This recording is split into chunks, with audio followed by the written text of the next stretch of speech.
Hello friends, स्वागत है आप सभी लोगों का एक बार फिर से ज्ञानपुर यूट्यूब चैनल की। तो जैसा कि हमारा साइंस की क्लासेस डेली अब कंटिन्यू हो चुकी हैं और इसमें हम डेली जो है 50 क्वेश्चंस को आपको जो है 15 से 20 मिनट में कवर कराते हैं। सुपर फास्ट सीरीज से आप लोग जुड़ चुके हैं और इस साइंस सेक्शन से आपके एग्जाम्स में अगर क्वेश्चंस 100% आते हैं तो यहीं से बनेंगे। ठीक है, तो वीडियो को आप लास्ट तक जरूर देखिएगा। वीडियो पसंद आता है तो वीडियो को लाइक भी कीजिएगा और अपने दोस्तों में इसे शेयर भी कीजिएगा। तो चलिए, कल हमने 50 क्वेश्चंस को डिस्कस किया था, आज भी हम 50 क्वेश्चंस को यहाँ पे डिस्कस करेंगे। तो चलिए सेशन की ओर बढ़ते हैं। दिया हुआ है आज का हमारा पहला क्वेश्चन यहाँ पे, निम्नलिखित में से कौन एक आवेश रहित कण होता है। तो सबसे पहली बात करेंगे कणों की। तो किसी भी परमाणु में जो है परमाणु होता है उसमें इलेक्ट्रॉन, प्रोटॉन और न्यूट्रॉन, ये तीन कण होते हैं ना।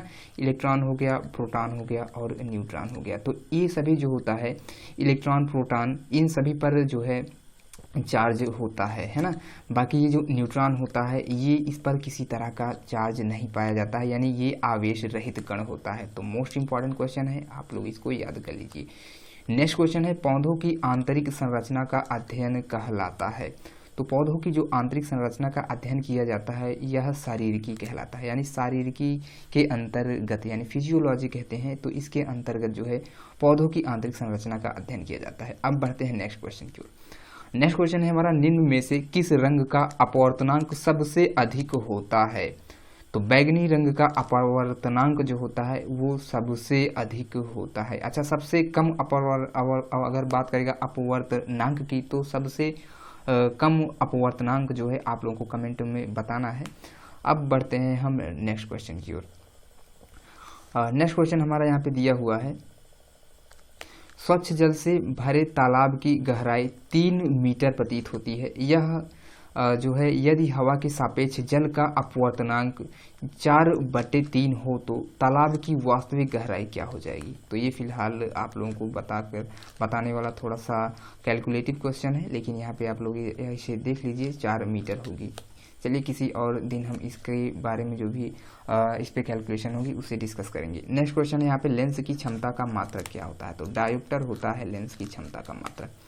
नेक्स्ट क्वेश्चन है, रडार की कार्य प्रणाली निम्न सिद्धांत पर आधारित है। तो जो रडार होता है यह मुख्य रूप से रेडियो तरंगों के जो परावर्तन होता है इसी के आधार पर यह कार्य करता है।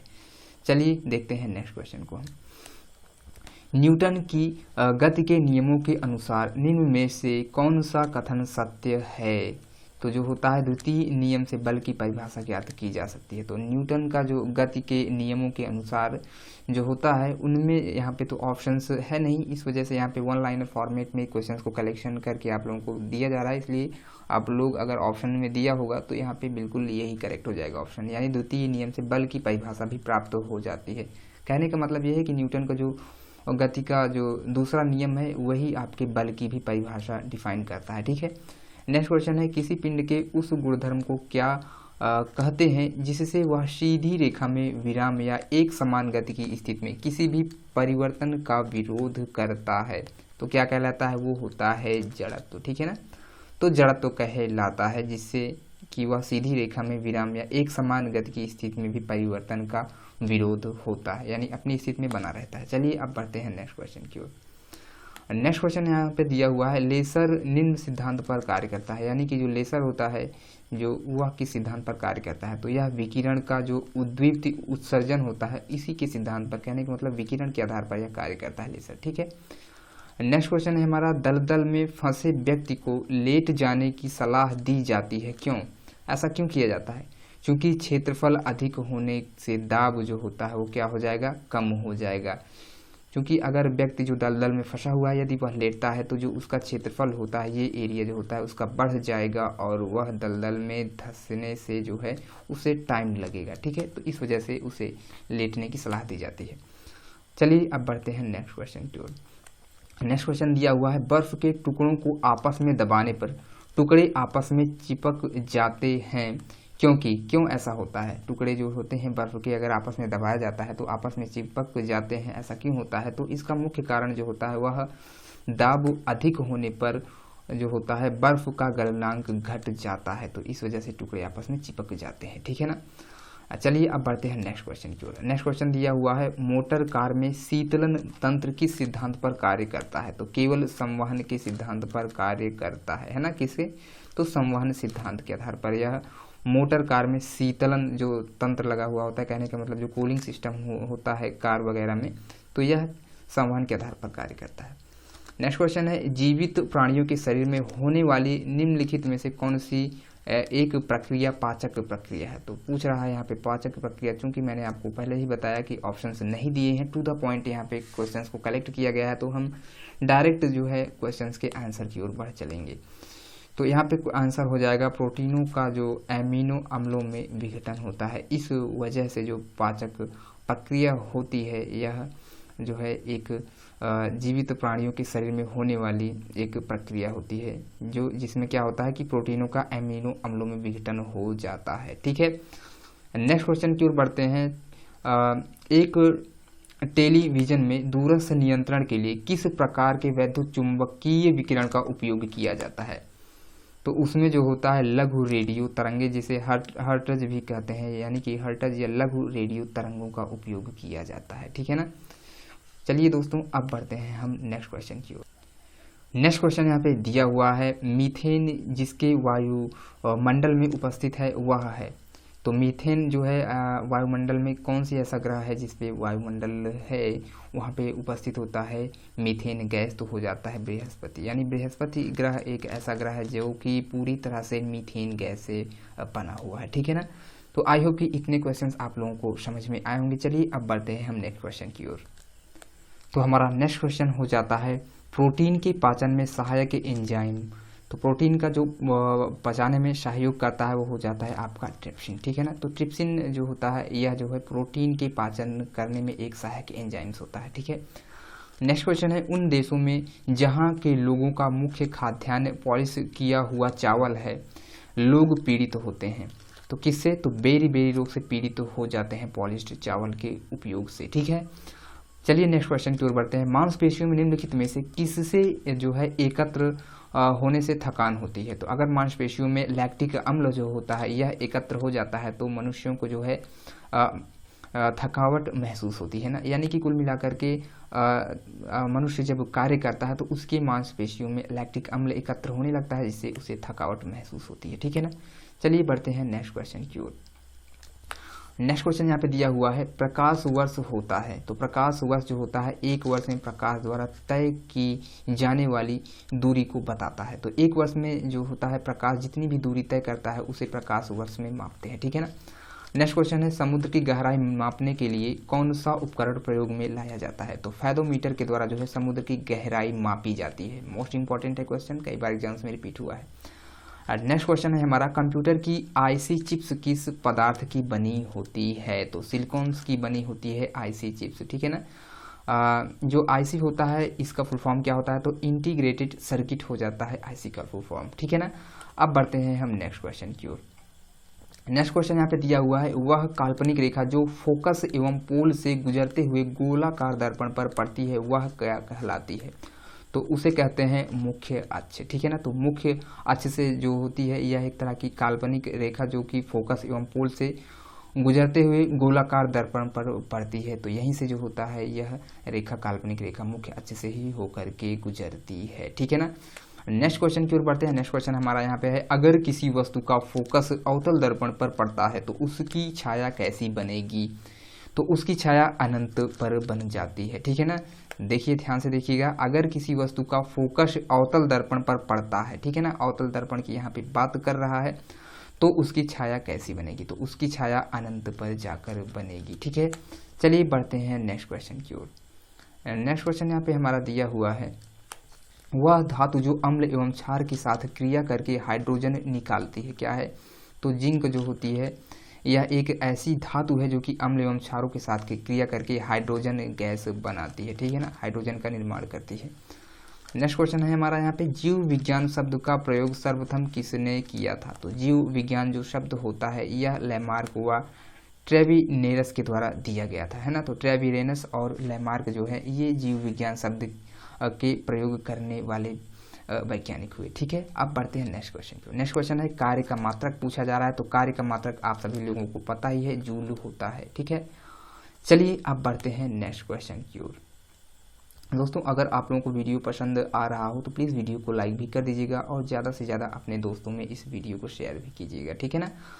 तो नेक्स्ट क्वेश्चन यहाँ पे दिया हुआ है प्रकाश वर्ष जो होता है इकाई पूछ रहा है। इसकी इकाई क्या होती है? तो प्रकाश वर्ष जो होता है यह दूरी की इकाई होती है। ठीक है, तो अब बढ़ते हैं नेक्स्ट क्वेश्चन की ओर। नेक्स्ट क्वेश्चन यहाँ पे दिया हुआ है एक ही प्रकार के परमाणुओं से मिलकर बना पदार्थ क्या कहलाता है? तो एक ही प्रकार के अगर किसी पदार्थ में परमाणु पाए जाते हैं तो वह कहलाते हैं तत्व। ठीक है ना। तो तत्व जो होते हैं ये एक ही तरह के परमाणुओं से मिलकर बने होते हैं। ठीक है ना। अब बढ़ते हैं नेक्स्ट क्वेश्चन की ओर। नेक्स्ट क्वेश्चन यहाँ पे दिया हुआ है दो या दो से अधिक तत्वों की मात्रा के विचार से एक निश्चित अनुपात में संयोग करने से बना पदार्थ क्या कहलाता है? तो यह आपका हो जाता है यौगिक। ठीक है ना। अभी आप लोगों ने परमाणु देखा, परमाणु में क्या विशेषता थी? ये एक ही तरह के जो है तत्वों से मिलकर बनते हैं परमाणु। लेकिन यौगिकों में क्या होता है कि इसमें जो होते हैं तरह तरह के परमाणु जो होते हैं या तत्व होते हैं। कोई तत्व जैसे कि हाइड्रोजन हो गया, इसके अलावा इसमें ऑक्सीजन हो गया, और है ना। तो इस तरह से मिलकर के ये अणुओं का निर्माण करते हैं तो यौगिक बन जाते हैं। ठीक है ना। तो अब बढ़ते हैं नेक्स्ट क्वेश्चन की ओर। नेक्स्ट क्वेश्चन यहाँ पे हमारा दिया हुआ है किसी ध्वनि स्रोत की आवृत्ति में होने वाला जो उतार चढ़ाव होता है इसे क्या कहते हैं? तो डॉपलर प्रभाव कहा जाता है। यदि किसी ध्वनि के जो स्रोत होता है उसकी आवृत्ति में उतार चढ़ाव होता है तो इसे क्या कहेंगे? तो डॉपलर प्रभाव कहा जाता है।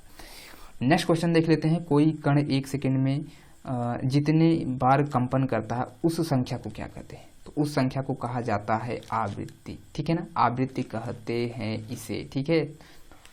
नेक्स्ट क्वेश्चन यहाँ पे दिया हुआ है वायु जो होती है वह ध्वनि की चाल से 332 मीटर प्रति सेकेंड होती है। यदि दाब बढ़ाकर 2 गुना कर दिया जाए तो ध्वनि की चाल क्या हो जाएगी?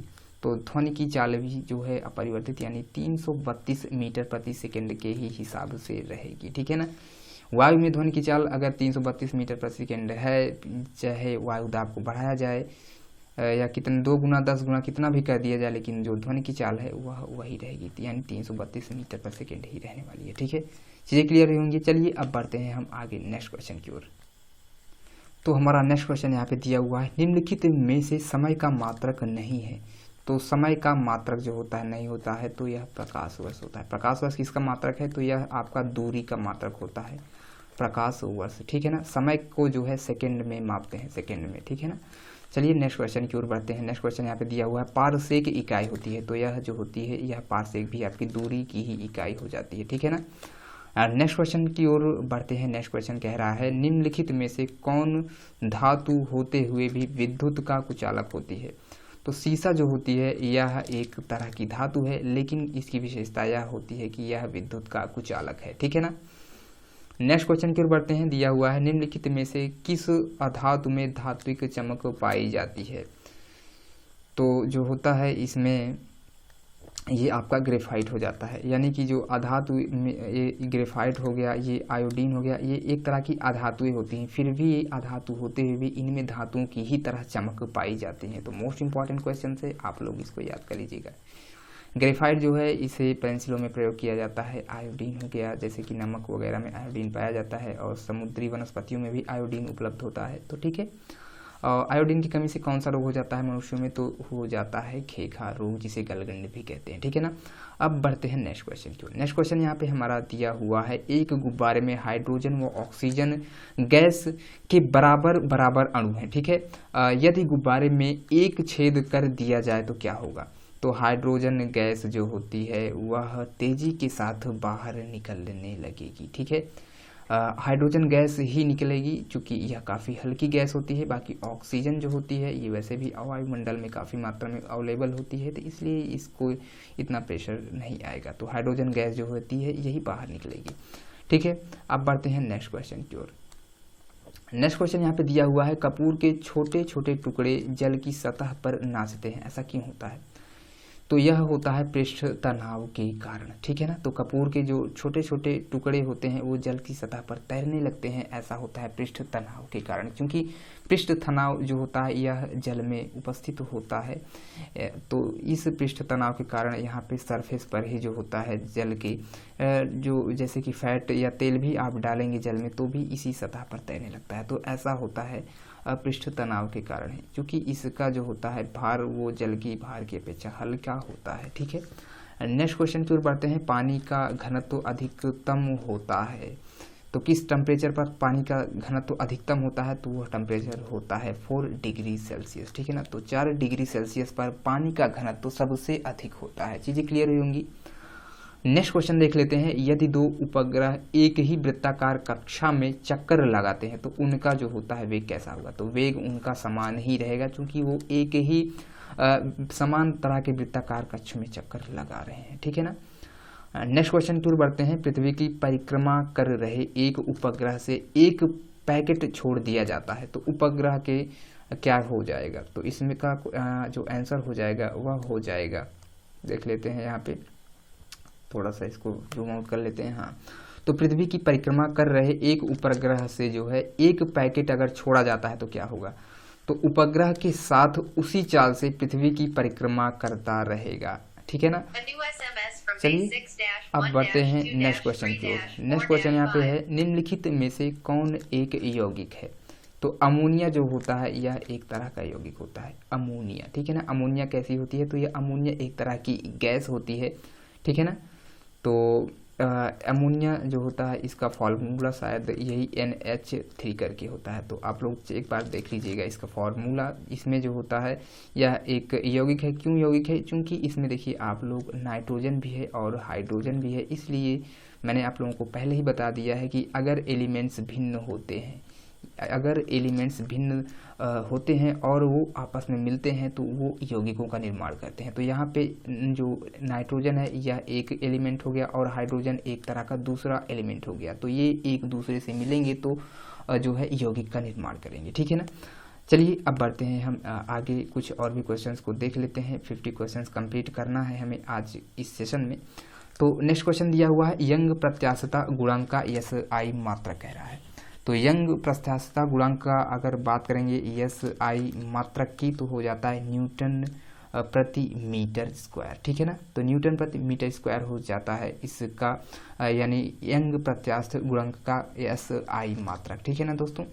नेक्स्ट क्वेश्चन है, कैंडेला का मात्रक कह रहा है, तो ज्योति तीव्रता। दोस्तों जितने भी मात्रक होते हैं एग्जाम्स में यहाँ से भी क्वेश्चंस पूछे जाते हैं, तो आप लोगों को करना क्या है, एक लिस्ट बना लेनी है और उस लिस्ट में इन सभी के मात्रकों को जो है लिखकर अच्छे से याद कर लेना है, ठीक है ना। तो कैंडेला का मात्रक पूछेगा तो क्या होता है, तो ज्योति तीव्रता होती है कैंडेला का मात्रक। जल एक यौगिक है, क्यों है यह जल एक यौगिक, तो इसमें जो होता है क्या होता है मैंने पहले ही आप लोगों को बता दिया। तो पहली बात तो आप लोगों को इसका केमिकल फार्मूला पता होना चाहिए, H2O हो जाता है इसका फार्मूला, है ना। अब बात करते हैं इसके बारे में। तो इसमें जो होता है रासायनिक बंधों से जुड़े हुए दो भिन्न तत्व होते हैं। क्यों होते हैं भिन्न तत्व, देख लीजिए यहाँ पे कौन कौन से हैं, तो H2 हो गया और O हो गया, है ना। तो इसमें भिन्न तत्व एक तो आपका हाइड्रोजन हो गया और ऑक्सीजन हो गया, ये दोनों आपस में भिन्न तत्व हैं। चलिए अब नेक्स्ट क्वेश्चन हम यहाँ पे देखने वाले हैं। तो नेक्स्ट क्वेश्चन यहाँ पे दिया हुआ है, वह विज्ञान जिसका संबंध जीवधारियों के अध्ययन से होता है क्या कहलाता है। तो जीवधारियों का जो अध्ययन किया जाता है वो सामान्यतः जीव विज्ञान के अंतर्गत किया जाता है, ठीक है।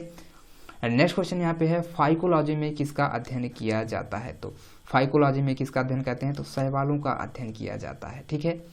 नेक्स्ट क्वेश्चन है, जूल निम्नलिखित में से किसकी इकाई है। तो जूल जो होती है यह ऊर्जा की इकाई है, ठीक है ना, ऊर्जा की इकाई होती है जूल।